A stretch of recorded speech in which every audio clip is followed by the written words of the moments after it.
नमस्कार,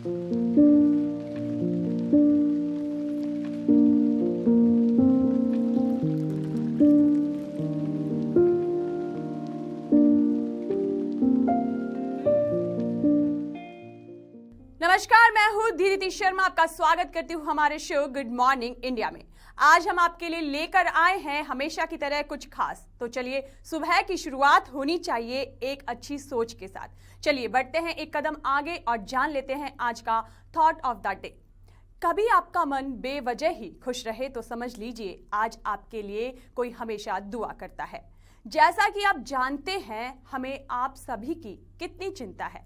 इसी को देखते हुए हम लाए हैं आपके लिए कुछ नया और कुछ खास। अब आपकी सेहत की चिंता हमारे जिम्मे है, तो चलिए जानते हैं आपकी सेहत के लिए क्या होगा बेहतर और क्या है वो टिप्स जो कर देगी आपको पूरी तरह से फिट। जानना चाहते हैं क्या है?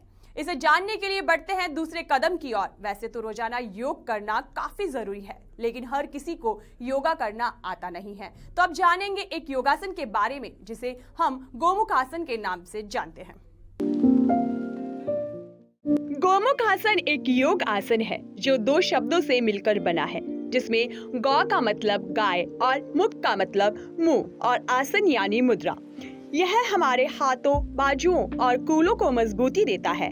आप खुले स्थान पर चटाई बिछा के सुखासन या क्रॉस पैर वाली मुद्रा में बैठ जाएं। इसके बाद अपने बाएं पैर को अपने शरीर की ओर खींच के उसे अपने पास ले आए। गौमुखासन का नियमित रूप से अभ्यास करने से सांस संबंधी समस्याओं से छुटकारा मिलता है। ये आसन फेफड़ों के लिए काफी फायदेमंद होता है।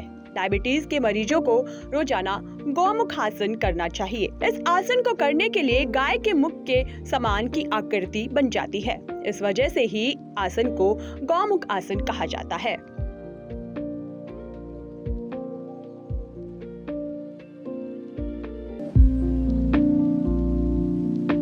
अब जान लेते हैं आज के हेल्थ टिप्स के बारे में। जैसा कि हम सभी जानते हैं, मीठा हम सभी को कितना पसंद होता है, लेकिन ज्यादा मीठा खाना भी ठीक नहीं है।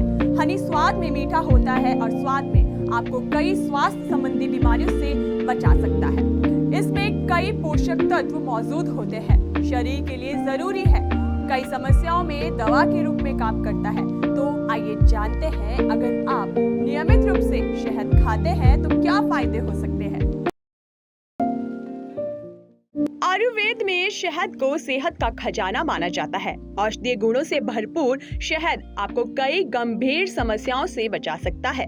यह स्वादिष्ट होने के साथ सेहत से भरपूर है। सदियों से लोग कई तरह की स्वास्थ्य संबंधी समस्याओं को कम करने के लिए शहद का इस्तेमाल घरेलू उपचार के तौर पर करते हैं। इसमें calcium, copper, potassium, manganese, zinc जैसे तमाम पोषक तत्व पाए जाते हैं। यह वजन कम करने के साथ कई बीमारियों को कंट्रोल करने में आपकी मदद कर सकता है। तो आइए जानते हैं किन समस्याओं में शहद बेहद कारगर साबित हो सकता है। चलिए, विचार, योगा, स्वास्थ्य के बाद अब बात करते हैं वास्तु की। वास्तु और फेंगशुई में बैम्बू प्लांट यानी बांस के पौधे को काफी शुभ माना जाता है। इसे घर में लगाने से सकारात्मकता ऊर्जा का संचार होता है। ऐसा कहा जाता है जिस घर में बांस का पौधा होता है, यहाँ से नकारात्मकता ऊर्जा कोसों दूर रहती है। हम कुछ ऐसे पेड़ पौधों की बात करने जा रहे हैं जिसे वास्तु शास्त्र के अनुसार घर में लगाना बेहद शुभ होता है। इन पेड़ पौधों को लगाने से घर में सकारात्मकता तो आती है, साथ ही घर देखने में भी सुंदर लगता है। इस आर्टिकल में हमने कुछ ऐसे ही वास्तु के अनुसार उपयोगी पेड़ पौधों के साथ साथ उनके महत्व पर भी चर्चा की है। इस पौधे का नाम है बैम्बू प्लांट यानी बांस का पौधा। बांस का पौधा सही जगह पर लगा होता है तो गुड लुक को अपनी ओर खींचता है। बैम्बू का पौधा घर में लगाने से घर में सकारात्मकता तो आती ही है, ये पौधा और भी कई कारणों से घर के लिए शुभ माना जाता है। ये पौधा घर को कई समस्याओं से बचाता है, इसलिए इसे घर में जरूर लगाना चाहिए। वास्तु शास्त्र के अनुसार घर या ऑफिस में जिस जगह भी बैम्बू प्लांट रखा जाता है वहाँ सुख समृद्धि खींची चली आती है, साथ ही सेहत पर भी इसका सकारात्मक प्रभाव पड़ता है। तो आज की इस चर्चा को खत्म करने से पहले आप सभी के दिन को और अच्छा बनाने के लिए पेश है ये शायरी। कुछ अजब है इन सर्द हवाओं में जहां होश भी बेहोशी में है, गजब है ये समा भी जहां सब गर्मी की मदहोशी में है। मिलते हैं कल एक नए एपिसोड के साथ, अभी के लिए इतना ही। नमस्कार।